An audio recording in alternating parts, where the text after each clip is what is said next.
Muy buenos días, queridos televidentes. Soy Manuel Escalante desde Santo Domingo, República Dominicana. Y este es su espacio de cada sábado a las 10 de la mañana. Conexión Global RD. Búsquelo también en YouTube y en todas las redes de Internet. Quiero leer esta frase, a ver si queda algo en nosotros. Oiga cómo dice: si hay un idiota en el poder, es porque quienes lo eligieron están bien representados. Es decir, lo que elegimos en el poder de lo que sea, nos representa a nosotros. Así que si nos quejamos de alguien, de nuestros líderes, los estamos eligiendo nosotros. Aprendamos, ese es el momento. Hoy tenemos como invitado especial a un revolucionario, disruptivo y valiente de la comunicación. Dice no tenerle temor a nada porque lo único que hace es que habla lo que él investiga con informaciones profundas que la mayoría de comunicadores la miran por encima o no la miran. Con todo, menos con miedo, tenemos como invitado a Agniel Ramírez. Agniel, bienvenido. Un placer, Manuel, un privilegio compartir con tantos amigos que tengo aquí en el Canal 27. Esta fue mi casa durante algún buen tiempo y conservo buenas amistades. Así que aquí estoy a tu disposición. Bien, Agniel, lo fundamental para mí, para mi comunidad, es que tú nos ayudes a entender qué pasa con el panorama político. ¿Por qué esa efervescencia? Parecería una preelección. Mira, es lamentable que en la República Dominicana lo urgente ha sustituido lo importante. Y parece ser que desde el partido oficial, que es el que tiene en este momento el mango controlado, tiene el sartén por el mango. El sartén del poder. El sartén del poder. Parece que lo más importante para ellos en este momento es definir quién será el candidato en el año 2028. Y sin querer queriendo, como decía el Chavo, han mentido al país en todo un proceso eleccionario antes de tiempo. ¿Qué ha sucedido? Lo que ha sucedido es que han logrado con una maquinaria de comunicación colocar a la población a hablar de cada uno de los candidatos de ellos. Y yo digo, pensando en la frase que tú en principio hablabas, que este es un país que tiene que revisarse porque aparentemente es un país de muchos estúpidos y muchos tontos. ¿Cómo es posible que acabamos de salir de un proceso electoral y no han pasado 3, 4 meses cuando ya estamos hablando de nuevo de elecciones? ¿Pero por qué estamos hablando de elecciones? Estamos hablando de elecciones por la carencia de argumentos, de ideas, de realizaciones. ¿Qué es lo que pasa? Que hay un grupo que se está disputando el poder como si estuviésemos hablando de una menta. Señores, ¿de qué estamos hablando? 63 años de vida republicana. Después de Trujillo se supone que debió producirse un cambio radical en la vida y comportamiento del dominicano porque vivíamos bajo un gobierno dictatorial. Salió Trujillo y después de Trujillo todo ha sido peor. Dicen algunos que eso se llama la nostalgia autoritaria. O sea, ahora tú hablas, por ejemplo, con mi papá que tiene 85 años y él te dice, en la época del jefe estábamos mejor. ¿Pero por qué? Porque la vida democrática no ha logrado darnos las respuestas a los principales problemas que tenemos. Peor aún, cada cierto tiempo, una persona sin capacidad, sin criterio, sin nada en la mente, está en el peligro de gobernar el país. En el año 2000, nosotros vivimos un proceso triste. La gente se le olvida, pero es bueno recordarlo. ¿Qué pasó en el país? Una persona sin capacidades, sin tener el más mínimo ideal de lo que significaba un Estado, llegó a la presidencia, Hipólito Mejía. E Hipólito Mejía nos creó una incertidumbre como país en todas las direcciones, en términos económicos, en términos de corrupción, en términos de seguridad, en todo. Señores, aquí las personas iban a comprar gas y tenían que hacer filas de amanecer para comprar gas con su dinero, pero no había gas en el país. Señores, aquí vivimos un proceso inflacionario que destruyó muchísimos negocios. La economía se destruyó, ¿por qué? Por la crisis bancaria. Los bancos quebraron. Y todo eso fue, ¿por qué? Porque nosotros teníamos un cabeza hueca dirigiendo el país. La moneda se disparó al 60-1 del momento, que hoy se acepta, pero en ese momento estaba por el 17. Ahora, ¿qué está sucediendo en el partido oficial? Lejos de apoyar la gestión de Luis, que lo que tiene son 3 meses, se han empezado a matar uno y otro, entendiendo que el país está a un lado y que lo que están son sus aspiraciones. Y tú vas escuchando los opinólogos en los medios de comunicación, en las redes sociales, que son alimentados por dinero, que han dividido el país entre el país que ellos viven, que le pagan, y el país real que todos los demás vivimos. El país donde el tránsito es un caos, donde las carreteras no sirven porque tenemos uno de los peores ministros de obras públicas, incompetente, inescrupuloso, bruto. Estamos viviendo una de las peores crisis hospitalarias. Señores, no es solo porque los hospitales no tienen de nada, es que los haitianos ahora ocupan la mayor matrícula en el centro hospitalario, pero igual está pasando en las escuelas. Hoy no acabamos de pasar una crisis en el inicio del año escolar donde el señor ministro de Educación aseguraba que los niños dominicanos no se quedarían sin cupo. ¿Y qué pasó al final? Se quedaron sin cupo. ¿Pero por qué se quedaron sin cupo? Porque los niños haitianos ilegales ocuparon su lugar. Ese es el país real que estamos viviendo. Yo te pregunto, ¿estamos en época electoral? No. Deberíamos estar en época de sentarnos y comenzar a conversar, a construir, a consensuar el país que nos merecemos. Manuel, yo veía, amigos televidentes, una entrevista que le hizo mi amiga Anabel Alberto y Manolo Zuna esta semana a la ministra de Interior y Policía. Es bueno siempre tener a Farideh Raful, la faraona.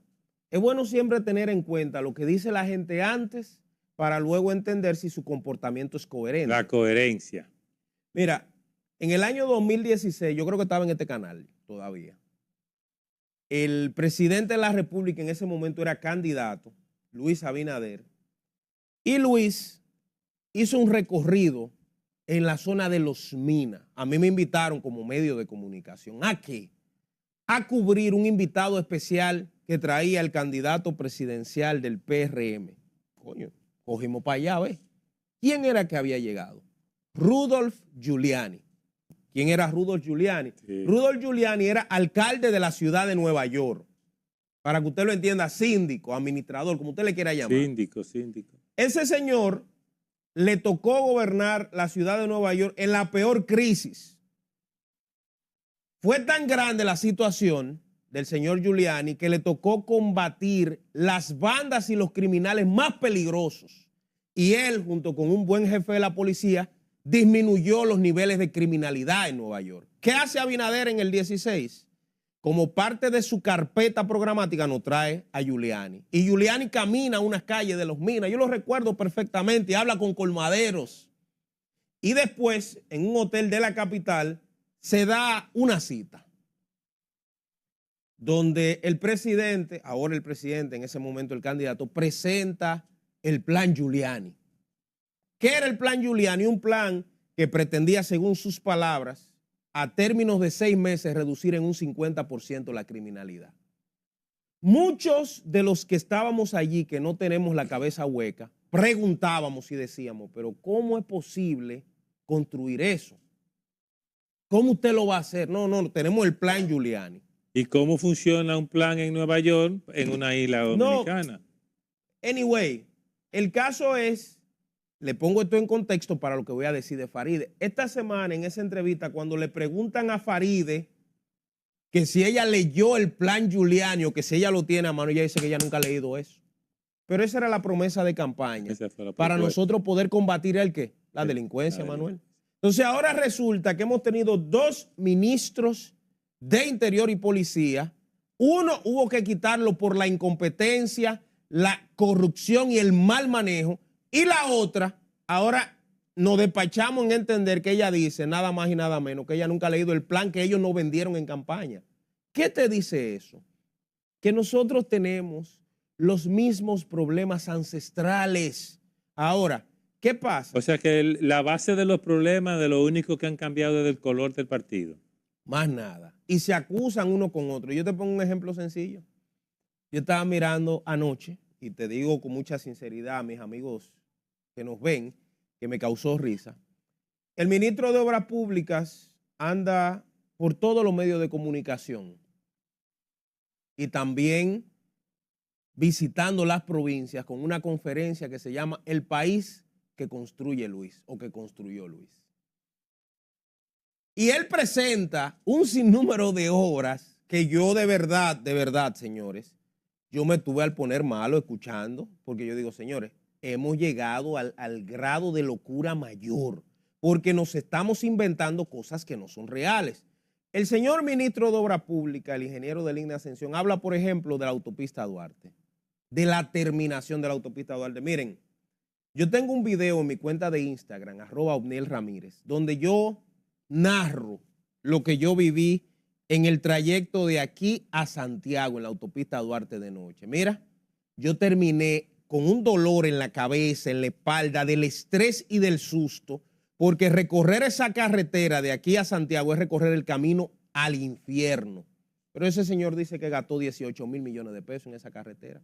¿Dónde diablo?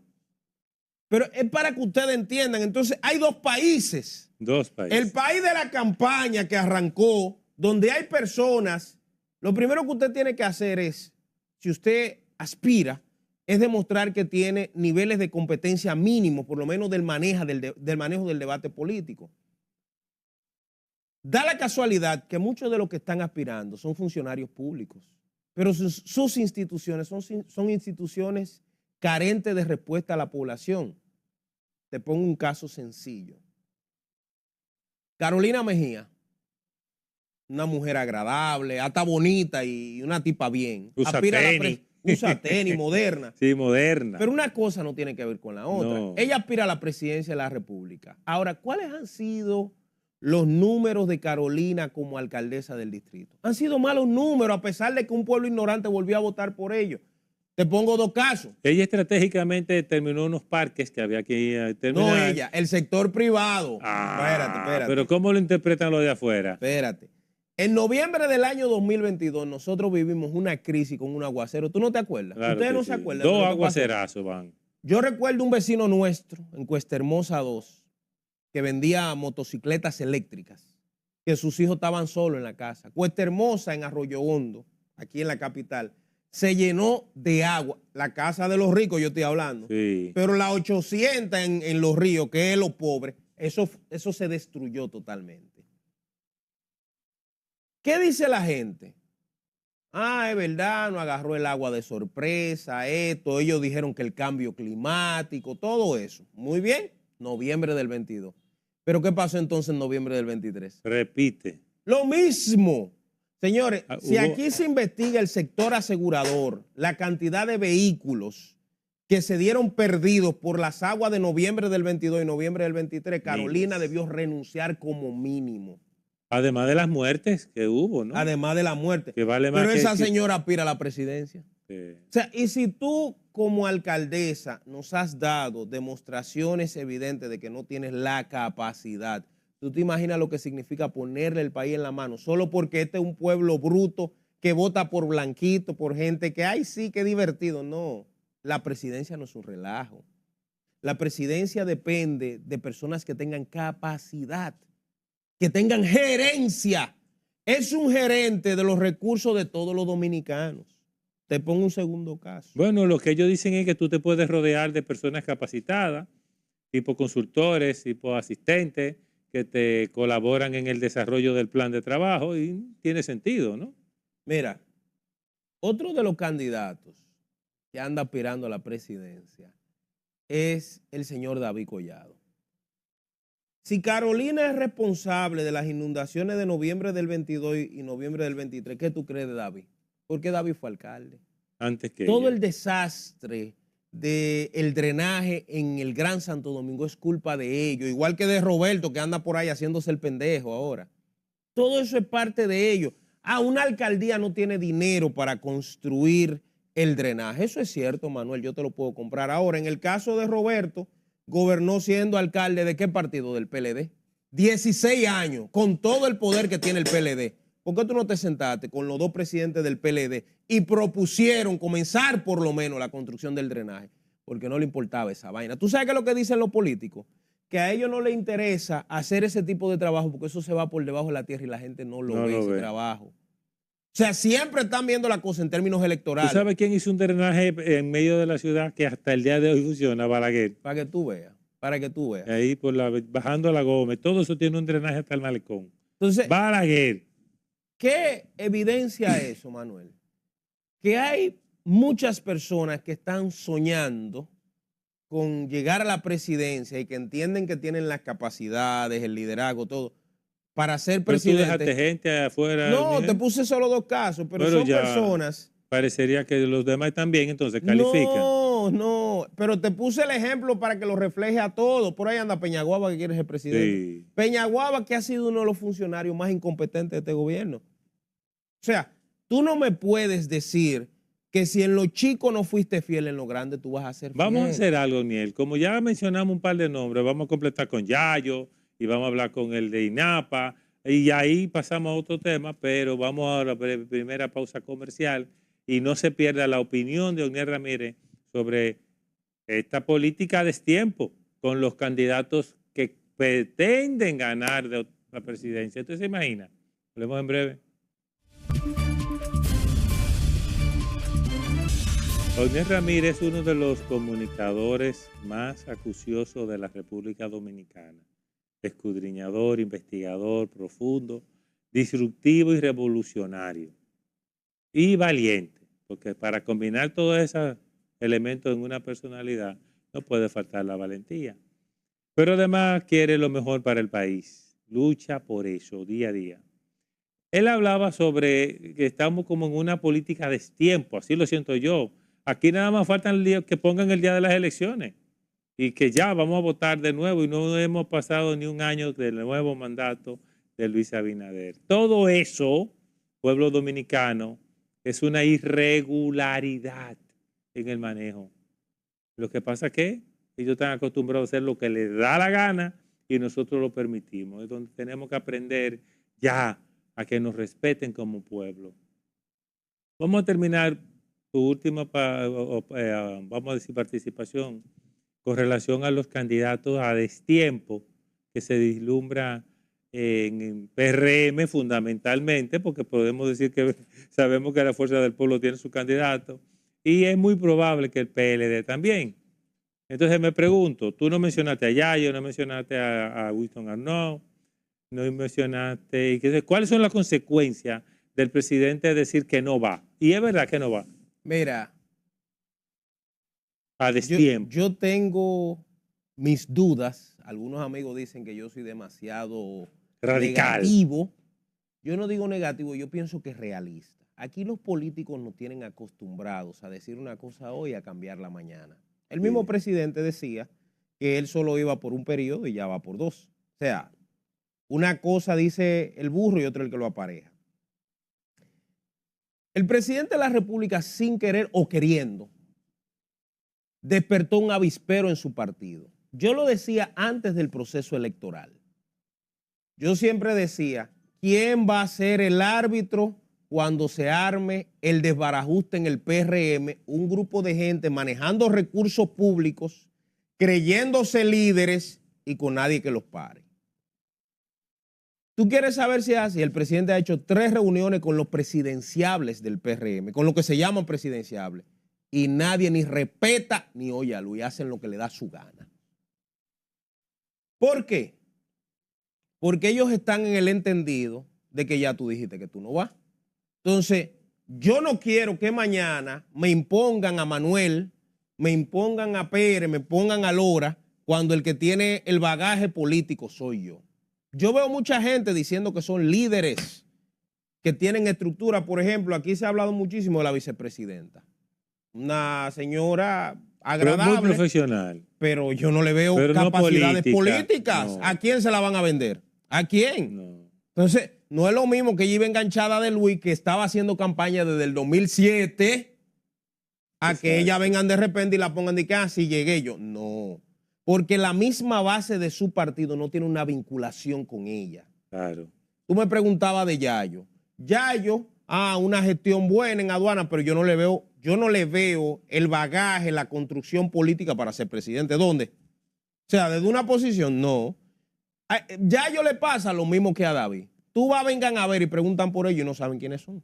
No saben. Y lo que le pasó a muchos ministros de educación en el PLD que estaban en educación. Mira, toditos tenían una aspiración de política presidencial. Porque la gente está confundiendo presupuesto, la gente está confundiendo con liderazgo. Recursos, manejo de nómina, manejo de gente con liderazgo. No es lo mismo. ¿Por qué? Yo creo que una de mis prédicas fundamentales es que para tú ser presidente, lo primero que tú tienes que ser es un dirigente nacional. Claro. O sea, una persona que no es conocido a nivel nacional no va a ser presidente. No es un líder nacional. Y yo le hago un análisis rápido. El actual presidente de la República, por ejemplo, en el año 2007, que fue la primera vez que él se tiró al ruedo, candidato a senador por la provincia de Santo Domingo, por la famosa Alianza Rosada. Finalmente la candidatura se la dieron a Víctor Gómez Vergés. En el año 2012, candidato vicepresidencial de Hipólito. Recorrieron el país él como candidato vicepresidencial. Perdieron las elecciones. En el año 2016, candidato presidencial del PRM. Recorrió el país para que la gente lo conociera. Perdió las elecciones. En el año 2020, candidato presidencial por el PRM. Recorrió el país, gente por gente. Hola, soy Luis. Hola, soy Luis. Quiero ser presidente. El cambio, la vaina, la que sé yo qué. Hasta que ganó.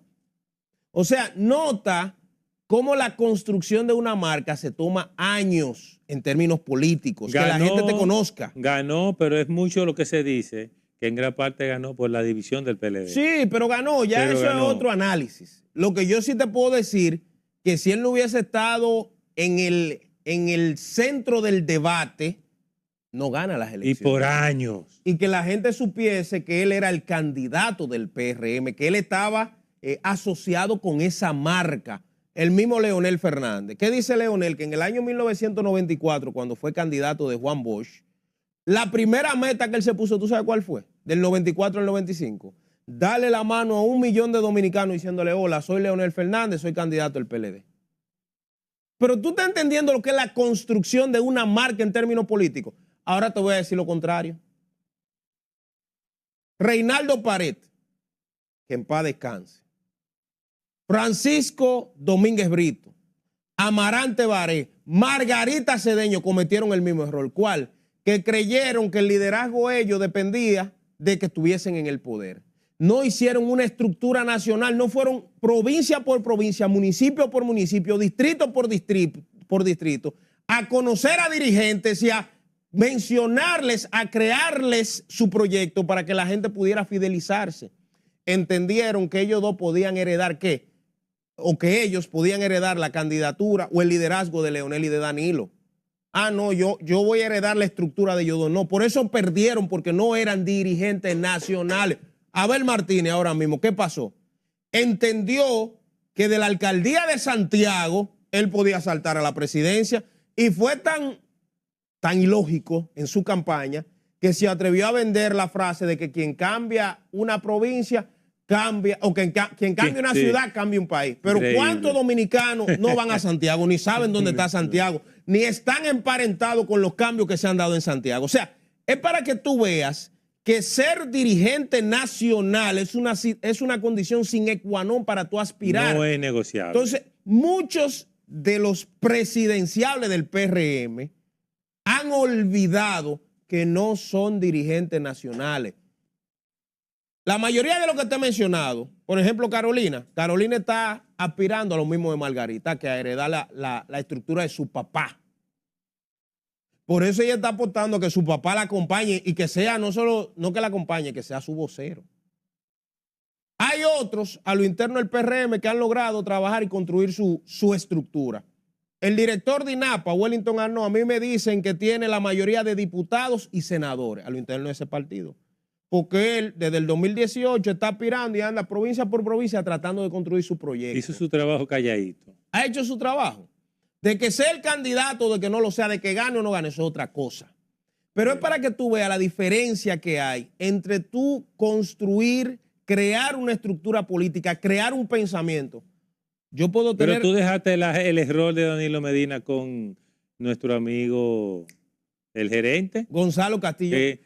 Que el mismo líder del partido cree que él puede elegir un líder y fabricarlo, y no, porque tampoco... Ahí, mira, con el caso de Gonzalo, hay un sinnúmero de situaciones que se dieron que no permitieron que ese señor ganara. Número uno, la división del PLD. Por más que los mismos PLDistas no han entendido la magnitud de la división fue fratricida para ellos, lo destruyó. Número dos, la impopularidad del gobierno del PLD. ¿En qué sentido?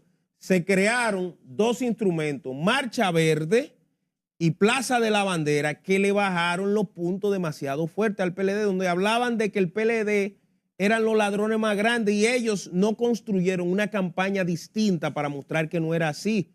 Y digo que no era así, el PLD robó muchísimo. Ahora, los casos que yo he visto de corrupción son hasta poco para lo que nos decían en la oposición. Y tercero, las abortadas elecciones de febrero, cuando aquellas elecciones se suspendieron. Eso fue el golpe ahí final. Se perdió la elección. ¿Por qué? Porque ahí se creó la idea de que se iba a hacer un fraude. El fantasma del fraude volvió desde el 19 con el famoso algoritmo de Leonel y ahora volvió en el 20 cuando las elecciones fallaron, que eso nunca se ha investigado a fondo. Yo siempre he dicho que a quién le beneficia el crimen. Danilo sí cometió un error y lo digo con mucha sinceridad y fue que permitió que se convocaran unas nuevas elecciones. Pero si tú no tienes un análisis de qué fue lo que pasó, ¿por qué tú convocas nuevas elecciones en febrero? Hay muchas leyendas urbanas de quiénes fueron los verdaderos responsables. Y se actuó muy rápido en función del caso. ¿Me está entendiendo? Entonces, por ahí tú vas analizando el tema del perfil presidencial.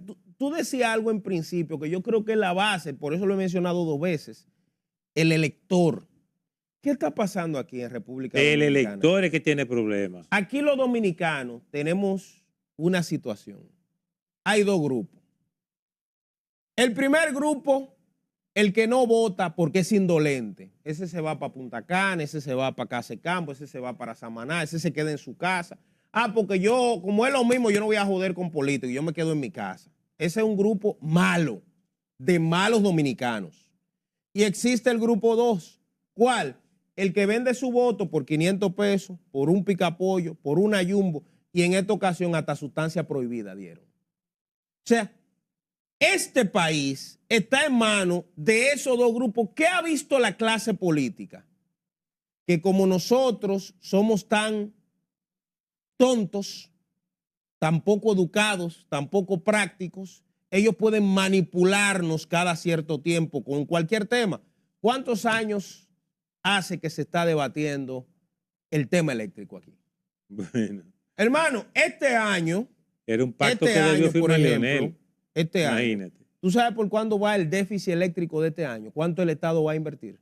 2.000 millones de dólares. De dólares. Cuando Danilo dejó el gobierno en el año 2020, que debo decir que yo fui uno de los que más combatí Punta Catalina y lo sigo combatiendo, pero debo decir también que Punta Catalina fue una buena decisión. Mal administrada por la corrupción que se dio, pero fue una buena decisión. Cuando construyeron Punta Catalina, ¿en cuánto estaba el déficit eléctrico gracias al encendido de esa planta? En 500 millones de dólares anuales. De 500 millones de dólares anuales, ¿a cuánto le estamos llevando ahora? A 2.000 millones de dólares, entregándosela a los mismos que han hundido el sistema eléctrico. Entonces, ¿qué te indica eso? Que aquí el elector, los que vamos a votar, tenemos que revisarnos. Pero es un tema de educación también. Es un tema de educación, pero también tú hablas mucho de que es un eje transversal.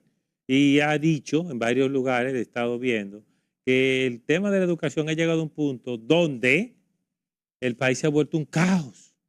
Y eso es parte que afecta directamente, proporcional, el tema de las elecciones. Pero te voy a decir algo hasta contradictorio. Ciertamente la educación es un eje transversal. Ahora, en el año 2020 hubo una disrupción, una ruptura con el pensamiento maleducado, si se quiere, y conservador de este país con las elecciones.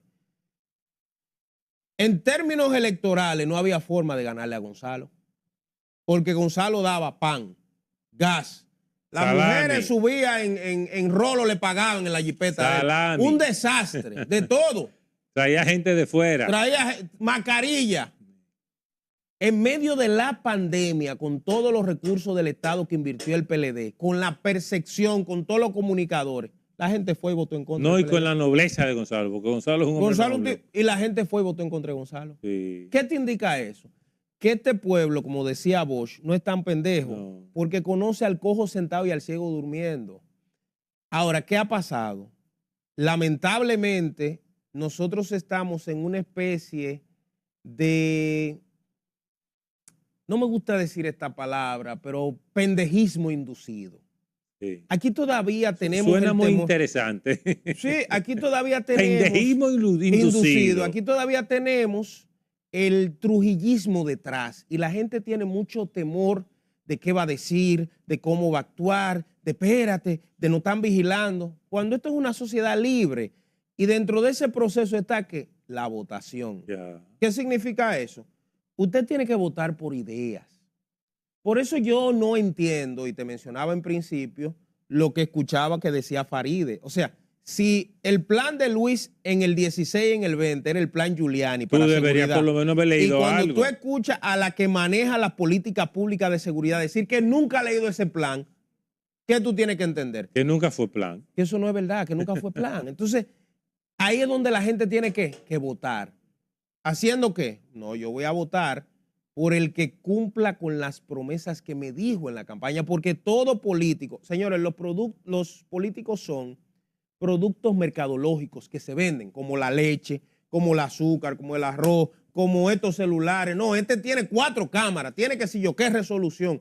Le dan detalles para hacer que usted compre el artículo. Así mismo son los políticos. La gente le dan diferentes cualidades, planes de los problemas que tiene para que yo vote por ti.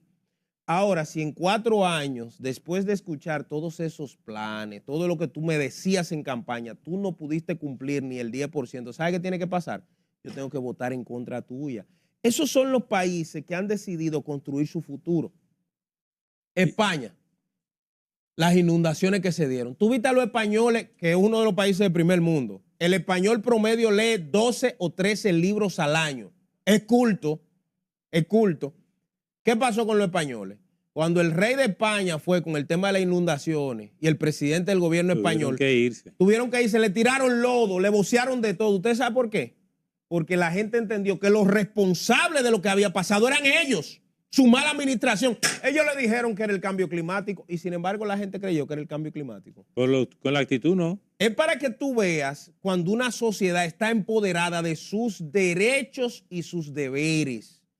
Los gobernantes no lo allantan. No solo no lo allantan, Manuel, no le compran su voto. No le compran el voto. Por favor, permíteme irnos a la segunda y última pausa comercial y volver en breve con Niel Ramírez. Ya usted está viendo y eso es poco para lo que hay que hablar con él.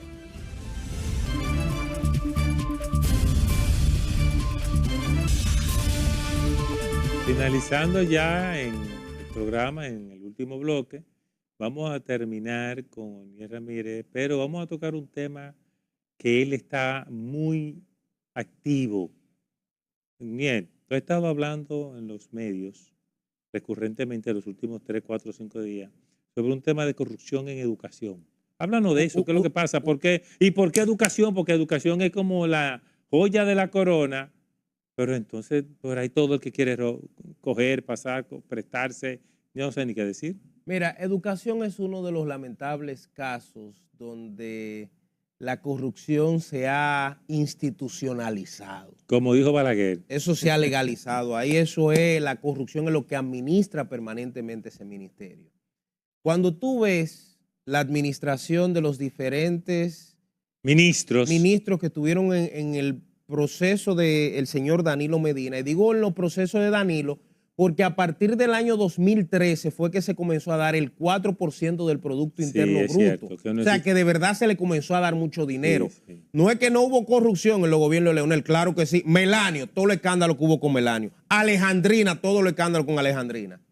Ahora, en el gobierno de Danilo se empezó a partir del Pacto por la Educación a entregar el 4%. Pero, ¿qué pasó con cada uno de los ministros que llegaron? Los ministros que llegaron tenían un plan, acabar con todo. Se dice que no sabían qué hacer con tanto dinero. Mira, los 3 ministros de educación de Danilo manejaron 24,000 millones de dólares. Que yo creo que es suficiente para empezar a cambiarle la cara al sistema educativo en República Dominicana. Pero ¿qué pasó? Los 3 ministros, Amarante Baré, que anda hablando pendejada por ahí, que no, Amarante, por favor. Andrés Navarro, que nadie lo menciona. Peña Mirabal que señaló a Navarro y dijo muchísima vaina cuando entró ahí, y de Palacio lo tuvieron que mandar callar de las tantas cositas que aparecieron ahí en educación, con su cara de monaguillo y vaina. Bueno, ¿qué la gente esperaba? Que ante tantas denuncias que hacía el gobierno del cambio, cuando llegaran, iban a transformar el sistema educativo. Tuvimos un ministro de Educación llamado Roberto Furcal, que ha sido de los peores. Ese señor manejó 577,000 millones de pesos. ¿Y dónde están? Habría que preguntarle a él dónde se fueron. El sistema educativo, bueno, es tanto así que cuando llegó su sucesor, el muñeco diabólico, Ángel Hernández, Miyagi, como le dicen algunos, lo primero que dijo es que no había ni butacas en el país.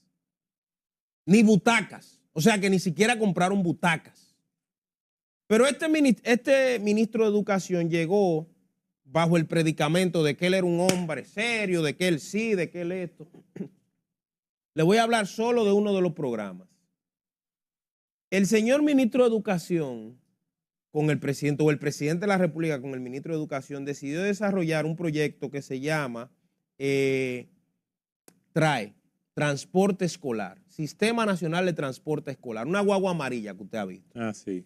Que yo creo que es un sistema bonito porque los niños de escasos recursos merecen tener el derecho de poder tener la transportación adecuada, por lo menos. Sobre todo en temas de seguridad. Seguridad, distancia, sí. Hasta el rendimiento académico es mejor. Bueno, en esa posición designaron al señor Onésimo González, que ese señor está en el estado de que Colón bajó el dedo.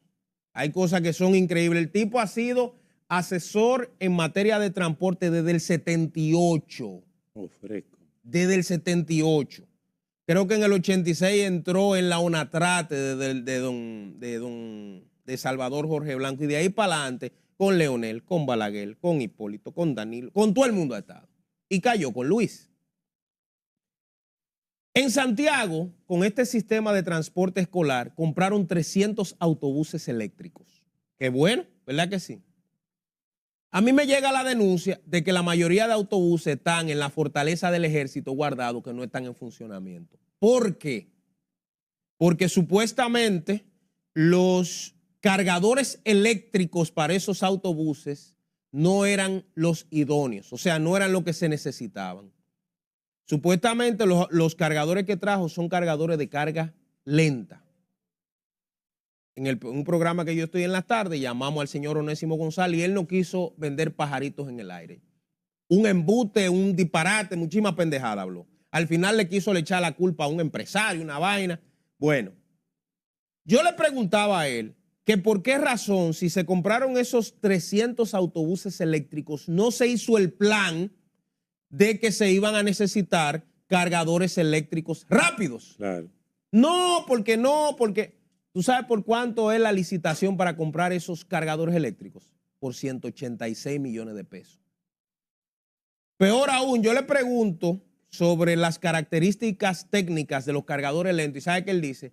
Que un autobús con esos cargadores lentos, como él dice, puede cargarlo en 8 horas. Y digo, pero esos cargadores también, entonces, lo que trajo el autobús.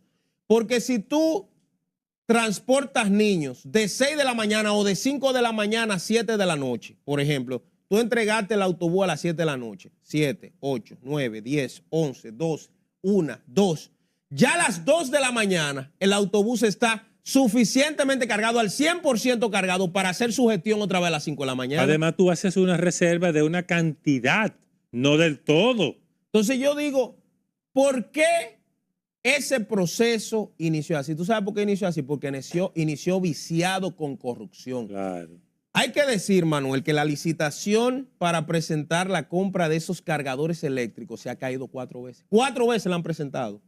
Porque es que no hay forma de tú venderle ese disparate, porque o hay faltas en términos gerenciales y de planificación o hay corrupción administrativa detrás.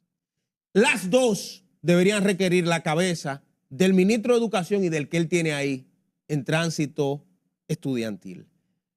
Eso es uno de los tantos y tantas cosas que hay en el Ministerio de Educación y en otras instituciones. Mira, Manuel, es lamentable que las propuestas que se hagan desde el gobierno que van a impactar a los sectores más sensibles terminen mal producto de un grupo de ambiciosos.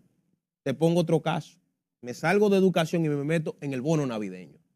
El bono navideño. ¿Tú crees que está mal que le den bono a los pobres? No, yo estoy de acuerdo, eso es lo mejor. Claro. Ahora bien, las cosas tienen que estar claras. Desde el año 2022. Sobre todo que lo que se ha promovido con el cambio de forma es cambiar la forma, entonces debería ser más eficiente. Mira, desde el año 2022 hasta la fecha, se han producido múltiples escándalos en el programa Supérate, en el bono navideño, en todo lo que significa el gabinete de políticas sociales del gobierno. Por ejemplo, en el 22, yo no sé si tú recuerdas, los amigos televidentes, hubo un escándalo por 154 millones de pesos que clonaron en tarjetas.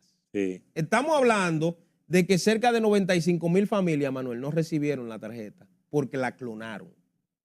Que una investigación, que María estaba lavando, que se le acabó el jabón. En ese momento, en junio de ese año, la señora directora de Supérate, Gloria Reyes, que yo no sé quién la protege en el gobierno, porque tanta incapacidad gerencial tienen que tener una respuesta. Y parece ser que la tipa la protegen, y me perdona porque es una dama, parece que tiene un cerco de quien la protege o de quienes la protegen, que nos van a mantener bajo una persona que ha demostrado incompetencia en el manejo de esa institución dirigiéndola. En ese mes de junio, ella dijo, Manuel, que estaba solicitando a la Cámara de Cuentas una investigación, una auditoría de los fondos de su gestión y hasta de los fondos de Margarita, que era la que manejaba el gabinete social. Tú sabes el resultado de la auditoría. Ni va a aparecer. Eso No se ha vuelto a hablar de eso. En el 23, en Navarrete, encontraron a una persona con 1,800 tarjetas de Supérate clonadas. ¿Cuándo? En el 24 se produce, que por eso tenemos 3 semanas en este escándalo, se produce el peor escándalo. ¿El qué? Que cuando la gente iba a consultarse en una plataforma electrónica que ellos habilitaron, todo el mundo, todo el que no calificaba para recibir el bono de 1.500 millones de pesos estaba ahí. Leonel, Danilo, Hipólito, hasta Pacheco, el presidente de la Cámara de Diputados, aparecía ahí. Yo vi un invitado que tú tenías hace una semana, Delvi Lanfranco. En el caso de Delvi Lanfranco aparecía él y los 2 hijos y su mujer, los 4, y no lo necesitan. Ese escándalo debió producir la destitución inmediata o la renuncia de Gloria Reyes y de Tony Peñaguaba como coordinador del gabinete. Pero como aquí no hay cultura, quisieron tapar. El presidente la llevó hasta la semanal a explicar lo inexplicable, como yo he dicho. Todos los días meten más la pata y el tema del bono queda pendiente. ¿Qué están olvidando los funcionarios públicos? ¿Sabe qué están olvidando, Manuel? Que como dijo la canción del gran Héctor Lavoe, todo tiene su final. Hoy este gobierno va a ser eterno. Eso pensaba José Ramón, Donald y Gonzalo. ¿Y qué pasó un buen día? Ellos se despertaron y habían cambiado su domicilio a Najayo, a la cárcel. Los que están manejando el gabinete de políticas sociales del gobierno van a terminar en la cárcel. No porque yo lo diga, las acciones están ahí. Algunos estamos haciendo, ¿sabe qué? Archivos. Para el día que se tenga que hacer una querella, quede ahí guardada y ellos tengan que algún día responder. Este país no puede darse el lujo de que sigan jugando con el dinero de los más pobres. Y no lo digo por populismo. ¿Tú sabes por qué lo digo? Nosotros cogemos dinero prestado para financiar esos planes sociales. O sea, aquí cogemos dinero en bancos internacionales, en organismos multilaterales para mantener esos sistemas. Supérate, el gabinete social, los comedores económicos, el plan social. ¿Y qué resulta? Que esos son cuevas de salteadores. Ahora bien, nosotros vivimos en una democracia representativa. ¿Qué significa eso? Todos no pueden ser diputados en el país. Entonces nosotros votamos por alguien que vaya a la Cámara de Diputados, al Senado, a la presidencia a hablar por nosotros y administrarlo de nosotros. A mí me resulta interesante que a esta hora, por quien nosotros votamos, que fue por Luis, yo no voté por Luis, pero ni voté. La mayoría. Voté por Carlos Peña. Tú quieres decir la mayoría. Por Roque Payá, voté por el que yo quiera. Pero la mayoría que fue a votar por Luis, votó por Luis, no votó por Gloria Reyes. La mayoría que fue a votar no votó por Peñaguaba, votó por Luis.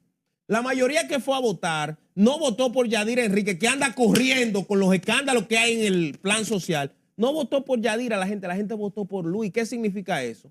Que Luis tiene que o destituir a esos funcionarios o pedirle explicación hacia el pueblo, no que Gloria vaya a la semanal a decirnos, por ejemplo, el disparate del siglo.